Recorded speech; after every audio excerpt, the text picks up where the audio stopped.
सृष्टि है लघुचाप क्षेत्र राज्य में 20 तारिख पर्यंत प्रबल अतिप्रबल वर्षा होवार संभावना रही है। आज राज्य में यह जिले में प्रबल अतिप्रबल वर्षा होवार संभावना थी सब जिला को जारी होती येलो वार्निंग। तेज दर्शक वीडियो को शेष देखते जानीपर आज राज्य में केउं सब जिले में प्रबल अतिप्रबल वर्षा होवार संभावना अच्छी और केउं सब जिला को जारी होती येलो अलर्ट। संपूर्ण सूचना जानीपर बास्ता पूर्व वीडियो को लाइक सहित आगक यपरी भिडियो चाहूँगे सब्सक्राइब कर बेल आइकन को दबाई रखिए।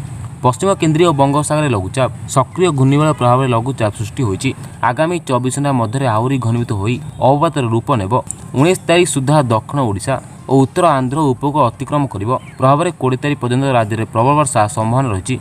18-19 तारिख में प्रबल अतिप्रबल वर्षा नहीं पूर्वानुमान कर पाणीपाग से आज वर्षा और पवन नहीं 22 जिला को जारी होती येलो वार्निंग। मयूरभंज केन्दुझर बालेश्वर भद्रक जाजपुर केन्द्रापड़ा कटक जगतसिंहपुर पुरी खोर्धा नयागड़ गंजाम गजपति सोनपुर बौद्ध नुआपड़ा बलांगीर कलाहांडी कंधमाल नवरंगपुर रायगड़ा कोरापुट मालकानगिरी जिले में प्रबल अतिप्रबल वर्षा हेब।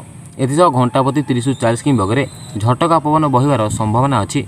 तेज दर्शक बंधु ये पानीपाग को नहीं किसी लाटेस्ट अपडेट जहाँ आप जानक पाइले तेज भिडियो को लाइक कर दिखाते और आपको यपरी भिडियो चाहूँगे सब्सक्राइब कर बेल आइकन को दबाई रखिए।